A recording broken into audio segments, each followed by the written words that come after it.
Bonjour Fabrice Risoli.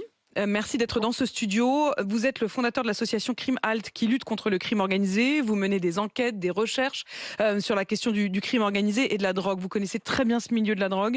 Et on a vu apparaître ces dernières années un phénomène non seulement de règlement de compte, mais aussi l'apparition d'un mot prononcé au début presque en catimini, le mot de corruption. Il a été prononcé à ce micro, ici, par le procureur de Marseille, Nicolas Besson, qui avait été un de mes invités il y a quelques mois. Il s'est fait taper sur les doigts depuis par le ministre de la Justice pour avoir osé parler d'une forme de corruption, voire de corruption à bas bruit. Chaque homme a un prix. Voilà ce qu'il avait dit.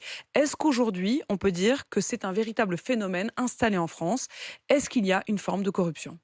Oui, alors vous parlez de la corruption avec le crime organisé, hein, pas uniquement la corruption entre élus ou la fraude fiscale. Ça a toujours existé. Pas de crime organisé sans corruption. Je veux dire, les Guérini, la French Connection étaient fondés sur la corruption. Les derniers grands parrains marseillais, les Baresi Campanella, corruption. Les clans en Corse, la Brise de Mer, corruption. En revanche, aujourd'hui, on s'intéresse un peu plus à tout l'ensemble du territoire, notamment grâce au rapport d'Europol avec des questionnaires dans l'Europe entière, font remonter des informations. Par exemple, ils disent 60% des réseaux criminels en Europe, c'est très souple, hein, utilisent la violence, 80% utilisent la corruption. Donc on voit que la corruption, c'est très important, alors que d'autres renoncent à la violence. Mais la corruption, c'est quoi? Alors il n'y a pas de raison que ça n'existe pas du coup en France. Et effectivement, vous avez dit tout à l'heure à bas bruit, car il ne s'agit pas de donner une énorme enveloppe à un juge du siège pour être acquitté. Ça, c'est compliqué. En revanche, c'est dans le quotidien des trafiquants. Ils ont besoin essentiellement d'informations. Ça s'appelle la veille informationnelle. Ils sont extrêmement forts pour ça. Ces informations, c'est des choses très techniques, très pratico-pratiques au quotidien. Les plaques d'immatriculation qui sont en face de chez soi. On a besoin de savoir si ce sont des plaques d'immatriculation de la police. Alors, on demande à un policier de regarder dans le fichier. On peut avoir aussi un intérêt à savoir si la plaque d'immatriculation n'appartient pas à un concurrent, parce qu'on peut sortir de chez soi et se faire assassiner. Toutes ces informations, vous les multipliez dans tous les secteurs. Et ça se monnaie? Ça se monnaie. Alors après, moi, je suis toujours un peu surpris de la faiblesse des prix. Je ne vous cache pas que lorsque j'apprends que des policiers se sont fait corrompre pour moins de 10 000 euros, alors qu'ils risquent toute leur carrière, la réputation, je trouve ça faible. Et en même temps, ce qu'il faut dire, c'est que souvent, ça s'appuie sur des faiblesses. Car ce sont des êtres humains.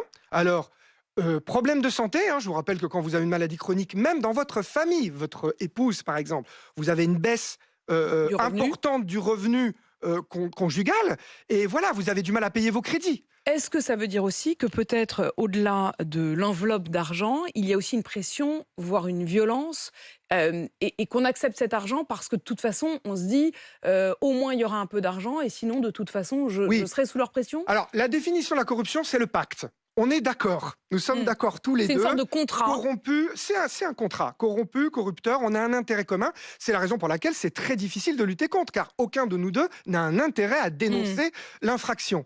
Il arrive parfois, bien sûr, qu'il y ait la menace, et tant qu'à faire, on prend de l'argent. Mais enfin, vous savez, souvent, excusez-moi, mais les criminels sont pas très... Enfin, c'est plutôt des radins, quoi. C'est pas s'ils peuvent l'obtenir par la violence, ils l'obtiennent par la violence. Mais sinon, il n'y a pas de raison. Encore une fois, les gens ont des faiblesses. Il y a les addictions, voilà. Il y a les dettes de jeu. Il y a la proximité qui fait qu'à un moment, de toute façon, les policiers sont parfois trop au contact de leurs informateurs ou des milieux interlopes.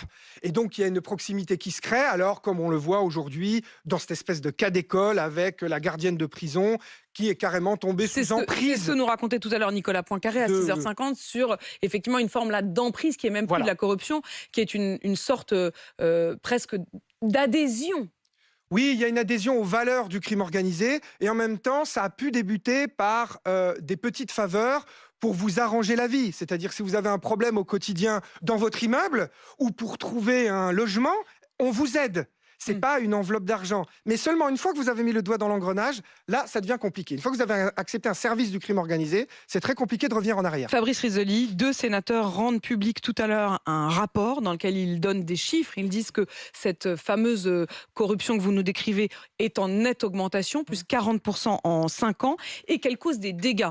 Quand je dis dégâts, ça veut dire qu'elles font parfois capoter des enquêtes. On se retrouve en ce moment dans une lutte acharnée difficile contre le trafic de drogue, est-ce que cette corruption a vraiment un impact? C'est-à-dire, est-ce qu'en effet, ça fait capoter des enquêtes? Ça fait capoter des enquêtes parce qu'une des informations que vous avez envie de demander aux policiers, c'est si demain, il va y avoir une perquisition. Donc, il y a déjà plusieurs affaires. Alerter, prévenir. Prévenir que demain, on va venir à casser votre porte avant 6 heures du matin.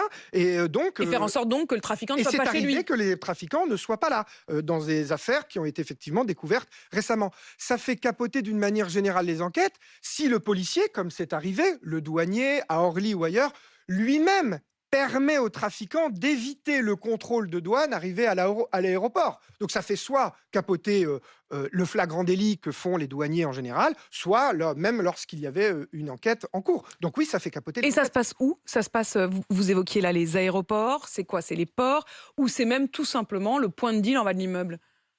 Alors sur le point de deal en bas de l'immeuble, c'est compliqué parce qu'il faut un moment vendre, donc il faut un moment s'exposer. Au pire, si on apprend oui, il y a une opération, on peut déménager, mais enfin là, ça va être la course.